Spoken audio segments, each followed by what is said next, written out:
شكرا يا ربي شكرا هديت قلبي شكرا نورت دربي. As usual, as it happens in Muslim families, I had to endure light and severe beatings as a child, multiple times.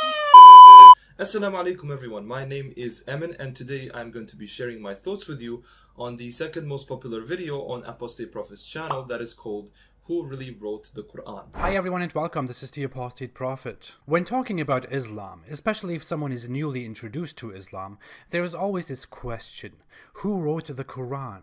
How did it come into existence? Is AP going to say that the Quraysh wrote it as a tribe? Or perhaps it was an anonymous author? Or maybe it was the Jews of Medina? But the question was, who wrote the Quran, right? If you follow Islam blindly, the answer is Allah wrote it. What? I can carefully say that I know more than 85% of all Muslims.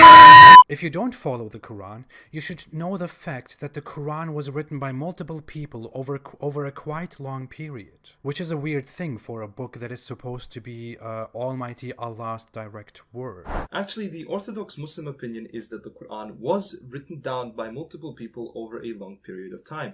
As Ridwan al-Khaddab says in his video, the Quran was revealed over a period of 20 years. Then the Quran was compiled by Abu Bakr radiallahu anhu. Then it was recompiled during the time of Uthman radiallahu anhu into the Qurayshi dialect. This isn't something controversial. In fact, this is the Muslim standard view. I don't see the point of Ridwan's video.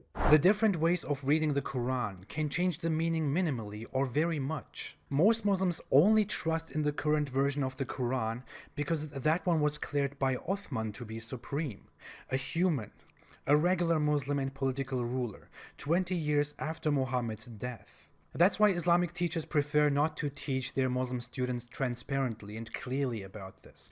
But that's why you have me.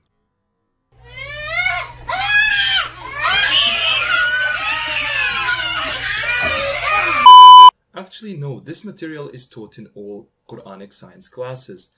Never mind that, here's the issue. AP does not have a problem with the authorship of the Quran.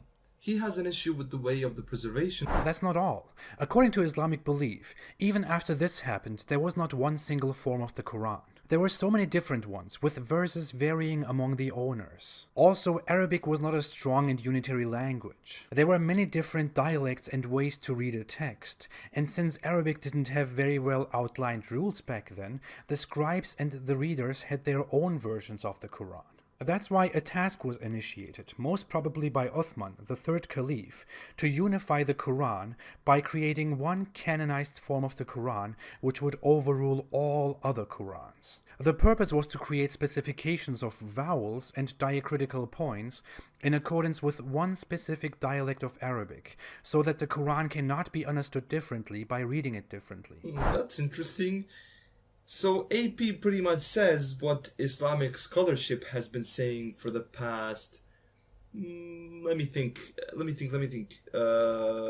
ever since Islamic scholarship pretty much exists. From an objective point of view, especially among historians, you would never trust the authenticity of something that was brought together by one person from completely unknown origins, and then later on turned into a huge book by, again, multiple other people. Considering that we are talking about Arabia in the 600s, it's even less credible, because Arabia didn't have a history of credible reports and books. But in Islam, you could view this as a miracle, because it's certainly not believable, it's certainly not trustworthy. So one of the main points that I'm actually making here is the fact that Ridwan's video is titled about authorship. It is not about preservation, and yet throughout the video he only talks about preservation, conflating between the two.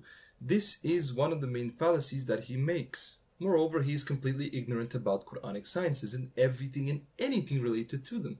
Allow me to provide you with some examples. Urged Abu Bakr to compile the Quran. Abu Bakr then gave a man called Zayd ibn Thabit, who was Muhammad's scribe. Zayd ibn Thabit, not Thabit. AP doesn't even know how to pronounce the name of the man who compiled the Quran, let alone how to pronounce any word of the Quran itself. In Arabic, a word can be spelled the exact same way, but can have a different outcome as meaning depending on how you read it. Look at this, for example. All of these are spelled the same way, but have different meanings. The vowel indicators and diacritics define the meanings. What's he on about here? These are the same exact words with different cases. Now, cases in Arabic grammar do not change the meaning of the word. They simply fit into different categorical grammatical structures. How can we expect from AP to teach us anything about Ulum al-Quran when he doesn't even know the basics of Arabic language? Naturally though, throughout the entirety of his video, he failed to provide a single example of a verse or a word that was not recited by the Prophet Muhammad ﷺ by himself directly. Uthman wanted to prevent this and created a final canonized supreme version of the Quran and ordered to burn all other copies. According to Islam, not all of the copies were burned, because some refused to burn the copies and others just went unnoticed. That's why there are still different versions of the Quran alive today. Wrong again. All the Masahif that are written today, such as Hafs or Warsh or Ad-Duri and etc., are based on the same Uthmanic script that he's talking about. This is a basic error. But what can you expect from a person that is ignorant of the subject itself? Links to videos that have a more thorough explanation of these issues are going to be provided in the description below. Alright fam, I think I deserve to eat some pizza because I don't have time to teach you basics of Arabic. Wa alaikum assalam.